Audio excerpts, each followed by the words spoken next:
Hello বন্ধুরা, basic sentence part 5-এ আপনাদের সবাইকে স্বাগত। পূর্বের পার্টগুলো দেখার জন্য ডেসক্রিপশন বক্স চেক করুন। পেজ 11, অ্যাসার্টিভ সেন্টেন্স গঠনের rule 2, subject plus verb plus complement. Example, Arafat is a good boy. এখানে আরাফাত সাবজেক্ট, ইজ হলো ভার্ব, এ গুড বয় হলো কমপ্লিমেন্ট, সাবজেক্টের কমপ্লিমেন্ট। আর দ্বিতীয় বাক্যে হি লুকস স্যাড, এখানে হি সাবজেক্ট, লুকস ভার্ব এবং স্যাড হলো কমপ্লিমেন্ট।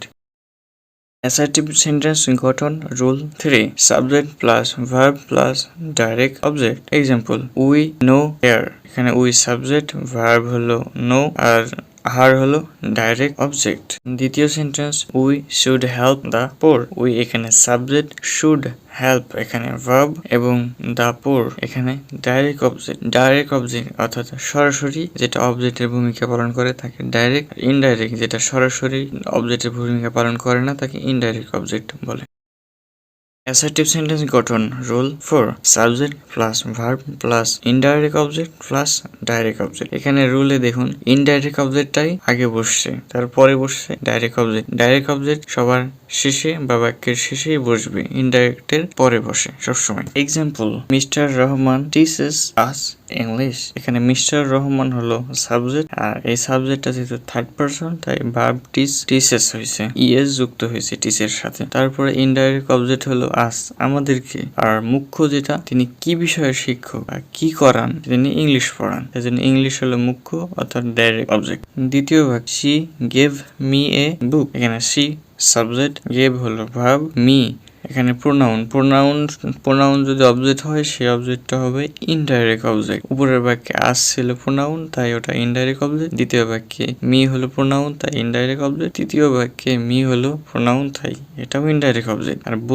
বস্তু থাকলে সেটা হলো ডাইরেক্ট অবজেক্ট। যেমন প্রথম বাক্যে ইংলিশ একটা বস্তু বোঝায়, ইংলিশ একটা ভাষা, ইংলিশ একটা বই, ইংলিশ একটা শিক্ষার বিষয়, ওটা তাই জন্য বস্তুবাচক। আর নিচের বাক্যে এ বুক একটা বস্তু, আর তার নিচের বাক্যে এই স্টোরিটাও বস্তু বোঝায়, একটা গল্প বস্তু আকারে থাকে। অবজেক্টের চেয়ারে বসবে ইনডাইরেক্ট এবং ডাইরেক্ট অবজেক্ট, আর ইনডাইরেক্ট অবজেক্ট অবশ্যই হবে ব্যক্তিবাচক আর ডাইরেক্ট অবজেক্ট হবে বস্তুবাচক। Assertive sentence rule 5, subject plus verb plus object plus complement. Subject হিসেবে এখানে বসে এক্সাম্পলে যাই, পিপুল মেড হিম চেয়ারম্যান। এখানে সাবজেক্ট হলো পিপুল, ভার্ব হলো মেড, অবজেক্ট হলো হিম, চেয়ারম্যান হলো কমপ্লিমেন্ট। চেয়ারম্যান কি? হি, অবজেক্টের কমপ্লিমেন্ট চেয়ার, সে কি? চেয়ারম্যান, সে চেয়ারম্যান। আর দ্বিতীয় উদাহরণে যাই, the north wind hits them hard. এখানে দ্য নর্থ ওয়াইড এটা হলো সাবজেক্ট, হিটস এটা ভার্ব। দ্য নর্থ ওয়াইড এটা যেহেতু থার্ড পারসন তাই জন্য হিটস এর সাথে এস যুক্ত হচ্ছে হিটস, এবং তারপরের অবজেক্ট হলো দেম, আর দেম এর কমপ্লিমেন্ট হার্ড।